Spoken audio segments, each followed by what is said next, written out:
வணக்கம். PS விஜயானந்தா பிரசன்ன ஜோதிடர், விக்னேஸ்வர் பிரசன்ன ஜோதிடம் உங்களை அன்புடன் வரவேற்கிறது.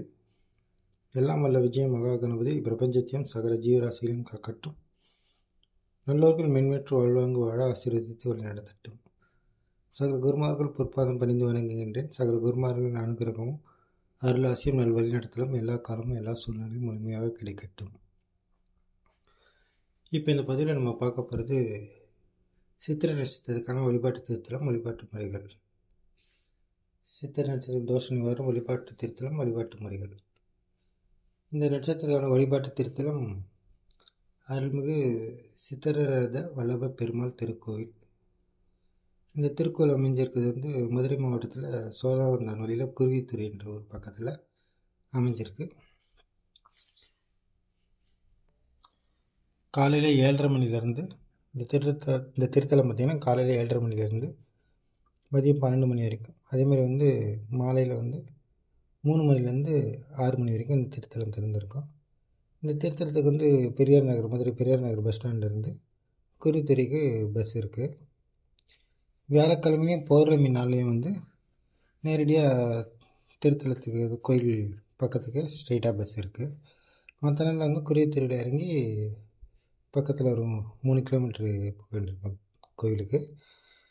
அது ஆட்டோலேயே இதில் போக வேண்டியிருக்கும். வியாழக்கிழமை பௌர்ணமியில் பெரியார் பஸ் ஸ்டாண்டு நேரடி பஸ் கோயிலுக்கே செல்கிற மாதிரி இருக்குது, சிறப்பு பஸ். இந்த திருத்தலம் பார்த்திங்கன்னா 1000-2000 வருஷத்துக்கு மேலே பழமையான திருத்தலம். ஆழ்வார்கள் பாடப்பட்ட திருத்தலமாக அறியப்படுது. இந்த திருத்தலத்தில் இறைவன் சித்திரத வல்லப பெருமாளா ஸ்ரீதேவி பூதேவி தாயரிடம் அருள்பாலிக்கிறார். இவங்க சந்தன மர சிலையாக இந்த இடத்துல விட்டுருக்காங்க. அதே நேரத்தில் நவகிரகத்தில் குரு பகவானான பிரகஸ்பதி மற்றும் சுதர்சனன் சக்கரத்தாழ்வார் சுயம்பு மூர்த்தி அருள்பாலிக்கிறாங்க.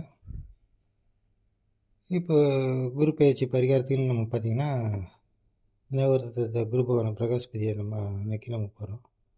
ஆனால் அதே அந்த குரு பகவான் அவருக்கு ஒரு பிரச்சனை போது அவர் இந்த உலக நாராயண பெருமாளை நாடி தான் போகிறாரு. அவர் வைகை நதிக்கரையில் துறை அமைச்சு அங்கே இந்த பெருமாளை நோக்கி நாராயணன் நோக்கி தவம் இருக்கிறார். அந்த இடத்துல அவருக்கு பெருமாள் சித்திரை ரத தேரில் சித்திரை நட்சத்திரம் காட்சி கொடுத்து அருள்பாலிக்கிறாரு. இந்த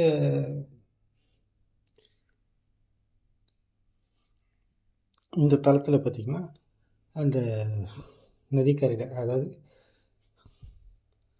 அந்த நதிக்கரையில் துறை அமைச்சு தவம் இருந்ததுனால இந்த இடத்துக்கு குருவின் துறை அப்படின்ட்டு அந்த இடத்துக்கு பேர் பெற்றது. இதுதான் காலப்போக்கில் குருவித்துறைன்னு ஆச்சு.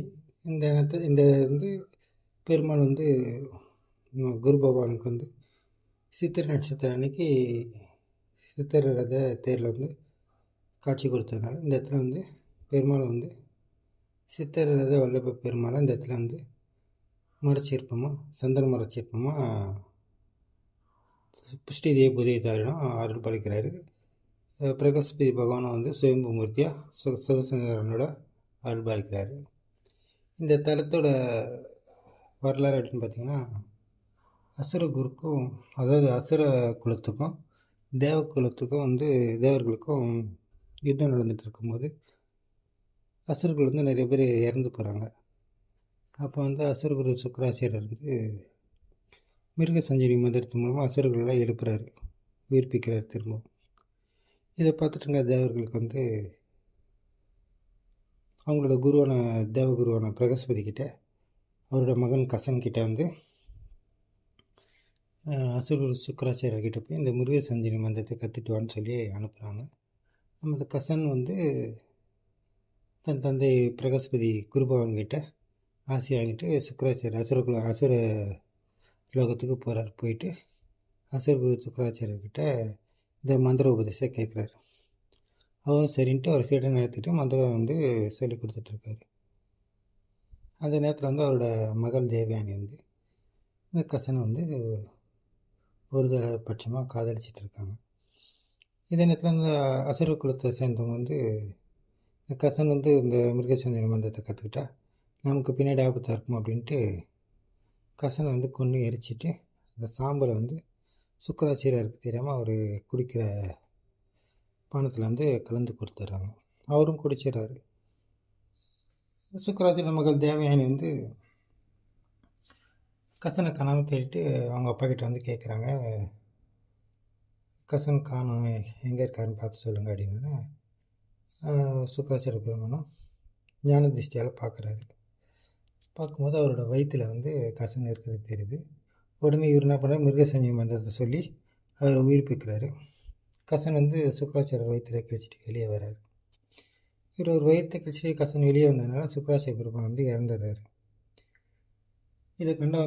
இதை கண்ட கசன் என்ன பண்ணுறாரு, அவர் கற்றுக்கிட்ட அந்த மிருகசஞ்சீவி மந்திரத்தின் மூலமாக சுக்கராச்சாரியரை உயிர்ப்பிக்கிறார். சுக்கராச்சாரியர் எழுந்தோடனே கசனை ஆசீர்வதித்துட்டு என் மகள் தேவயானி நீ கல்யாணம் பண்ணிக்கோ அப்படின்னு சொல்கிறாரு. அப்போது கசன் என்ன சொல்கிறாரு, உங்கள் வயிற்றுலேருந்து தான் நான் உயிர் பெற்று நான் வெளியே வந்தேன். அப்போ வந்து நான் உங்களுக்கு மகனுக்கு சமமாக ஆகிடுறேன். அப்போ தேவயானிக்கு சகோதரி ஆகிடுறா, நான் எப்படி கல்யாணம் பண்ணிக்க முடியும் அப்படின்னு சொல்கிறேன். தேவயானிக்கு ரொம்ப கோபம் வந்துடுது. 7 மலைகள் சூழ்ந்த இடத்துல கசனை வந்து ஒரு கட்டாயமாக தங்க வச்சுட்டு போகாடாமல் தடுத்துடுறாங்க. பிரகஸ்பதி பகவானுக்கும் வந்து தன் மகன் எங்கே இன்னும் வரலையே அப்படின்ட்டு கவலைப்பட்டு இது மாதிரி மாட்டிகிட்டு இருக்கான் அப்படின்னு தெரிஞ்சோன்னே அவர் வந்து என்ன பண்ணுறாரு, இந்த வைகை நதிக்கு இடத்துல ஒரு துறை அமைச்சு பெருமாள் நோக்கி தவம் இருக்கார். பெருமாளை வந்து சித்திர ரதத்தில் வந்து காட்சி கொடுத்து இந்த கசனை மீட்கிறதுக்காக சுதர்சனை அனுப்புகிறார். சுதர்சனும் கசனை மீட்டு கொண்டு வந்துடுறாரு. கொண்டு வந்ததுக்கப்புறம் பெருமாளுக்கு வந்து சித்திர வல்லப பெருமாளும் அந்த இடத்துல கோயில் உருவாகுது. அந்த இடத்துல பிரகாஷ் பகவானும் சுதர்சனும் சிவமூர்த்தி அருள் பாதிக்கிறாங்க. இந்த இடம் வந்து இந்த சம்பவம் நடந்தது சித்திரை நட்சத்திரத்தன்று நடந்தது. அதே நேரத்தில் வந்து இந்த இடத்துல வந்து பிரகாஷ் பகவானும் சுயம்புமூர்த்தியாக சுதர்சனும் சுயம்புமூர்த்தியாக அருள் பாதிக்கிறார். இந்த திருத்தலம் வந்து இந்த ஒரு சித்திரை நட்சத்திரத்துக்கான அற்புதமான தோஷ நிவாரணத்துக்கான வழிபாட்டு திருத்தலமாக அமையப்படுது. சித்திரை நட்சத்திரம் பிறந்தவங்க வருடத்துக்கு ஒரு முடியும் அடிக்கடி இந்த திருத்தலத்தில் வந்து இத்தலை இறைவனையும் சுதர்சனோட பிரகஸ்பதி பகவான் குரு பகவானையும் வழிபாடு செய்ய அவங்களோட நட்சத்திர தோஷ நிவாரணத்துக்கும் சந்திரபலமும் அதிகரித்து எங்கள் வாழ்க்கையில் வந்து மென்மேலும் இருக்க முன்னேற்றம் அடைகிறதுக்கான ஒரு வழி கிடைக்குது. அடுத்த செல்றதுக்கான ஒரு நல்ல நிலை கிடைக்குது. இந்த இடத்துல வந்து பார்த்திங்கன்னா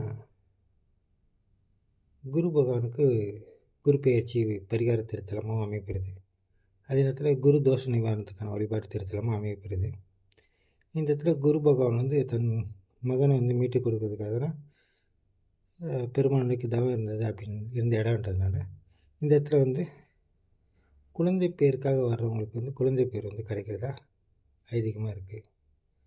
அப்போ இந்த இடத்துல வந்து குழந்தை பேருக்கு எந்த நட்சத்திரக்காரங்களும் வந்து இந்த தலை இறைவனையும் குரு பகவானையும் வழிபாடு செய்யணும். குழந்தை பேருக்கு வந்து அற்புதமாக திருத்தலமாக இருக்குது. எந்த நட்சத்திரக்காரங்களும் வந்து இந்த இடத்துல வந்து குரு பயிற்சிக்கான ஒரு பரிகாரத்தலமாக இந்த திருத்தலம் இருந்துகிட்ருக்கு. இந்த திருத்தத்தில் வந்து வழிபாடு செய்து அவங்களோட வேண்டுதல் பிரார்த்தனை நிறைவேறும்போது நேர்த்திக்கடனாக இந்த திருத்தல இறைவனுக்கு திருமஞ்சனம் சாத்தியம் பிரகசி பகவானுக்கும் சுதர்சனுக்கும் தீபம் பற்றி மாலை அணிவித்து வழிபாடு செய்கிறது நேர்த்திக்கடனாக இருந்துகிட்ருக்கு. அதே நேரத்தில் வந்து இப்போ சித்திரை நட்சத்திரம் பிறந்ததுக்கான அடுத்த ஒரு வழிபாட்டு முறை அப்படின்னா தோஷ நிவர்த்தி வழிபாட்டு முறை அப்படின்னா இதில் வந்து சித்திரை நட்சத்திரம் வந்து பார்த்திங்கன்னா கன்னிராசியில் 1, 2ஆம் பாதமும் 3, 4ஆம் பாதம் வந்து துலா ராசிலையும் வருது. இதில் கன்னிராசியில் பிறந்தவங்க, அதாவது கன்னிராசியில் 1, 2ஆம் பாதத்தில் பிறந்தவங்களுக்கு வந்து பார்த்திங்கன்னா அமர்ந்த கோலத்தில் இருக்க முருகன் வழிபாடு வந்து இவங்களுக்கு வந்து அற்புதமான ஒரு நற்பலனை கொடுக்குது. அமர்ந்த கோலத்தில் இருக்க முருகன் பார்த்திங்கன்னா எங்கே இருக்க திருப்பரங்குன்றத்தில் பார்த்திங்கன்னா அமர்ந்த கோலத்தில் இருப்பார். அது மாதிரி அமர்ந்த கோலத்தில் எந்த இடத்துல முருகர் இருக்காரோ மயில் மேலே அமர்ந்திருப்பார் சில இடங்களில். இந்த மாதிரி அமர்ந்த கோலத்தில் இருக்க முருகன் வழிபாடு இவங்களுக்கு வந்து ஒரு நல்ல பலனை கொடுக்குது. அதே நேரத்தில் வந்து துலா ராசியில் பிறந்தவங்க, அதான் 3 4ஆம் பாதத்தில் சித்திரை நட்சத்திரம் 3 4ஆம் பாதத்தில் பிறந்தவங்க திருமண கோலத்தில் இருக்கக்கூடிய முருகப்பெருமான் வழிபாடு செய்கிறது வந்து எங்களுக்கு வந்து ஒரு, அதாவது வள்ளி தேவனோடு சேர்ந்து திருமண குலத்தில் இருக்கக்கூடிய முருகப்பெருமான் வழிபாடு செய்கிறது எங்களுக்கு வந்து நல்ல பலனை கொடுக்குது. இவங்க பார்த்திங்கன்னா இவங்க செவ்வாய்க்கிழமையில் முருகப்பெருமானை சிகப்பு மலை சாற்றி வழிபாடு செய்கிறது வந்து இவங்களுக்கு நல்ல பலனை கொடுக்குது. இதில் கன்னிராசியில் பிறந்தவங்க வந்து பார்த்திங்கன்னா முருகனுக்கு வந்து 5 தீபம் ஏற்றியும், துளாராசியில் பிறந்தவங்க 6 தீபம் ஏற்றியும் செவ்வாய்க்கிழமை வந்து முருகப்பெருமானை வழிபாடு செய்து உங்களுக்கு வந்து சித்திரை நட்சத்திரத்தில் பிறந்திருக்காங்க தோஷ நேரத்தில் மற்றொரு வழிபாட்டு முறையாகும்.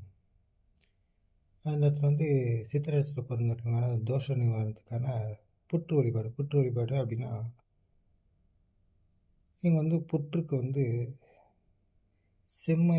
செம்மலரில் சிவப்பு கலர் பூக்களை வந்து சாற்றி 5 தீபம் ஏற்றி வழிபாடு செய்வது சிறப்பான ஒரு வழிபாட்டு முறையாக இருக்கும். இப்போ இவங்க பார்த்திங்கன்னா இதுலேயும் பார்த்திங்கன்னா 1 2ஆம் பாதத்தில் பிறந்தவங்க 5 தீபம் ஏற்றியும், 3 4ஆம் பாதத்தில் பிறந்தவங்க அதாவது துளாராசியில் பிறந்தவங்க 6 தீபம் ஏற்றியும் புற்றுக்கு வந்து சிகப்பு மலர்கள் சாற்றி வழிபாடு செய்வது சிறப்பாக இருக்கும். அது முருகர் கோயிலில் இருக்க புற்றாக இருந்தால் இன்னொரு சிறப்பு. சரி, புற்றுக்கோயில் இங்கே பக்கத்தில் எங்கேயுமே இல்லை அப்படின்னா நாகர் வழிபாடு இதுலேயும் பார்த்திங்கன்னா சித்திரை நட்சத்திரத்தில் பிறந்தவங்க வந்து 5 தீபம் வெற்றி செம்மலர்கள் சாற்றி நாகர் சிலைக்கு, அது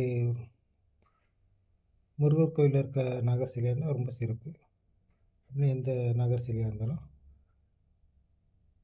கன்னிராசியில் பிறந்தவங்க வந்து இது வந்து செவ்வாய்க்கிழமை ராகு காலத்தில் தான் பண்ணணும்.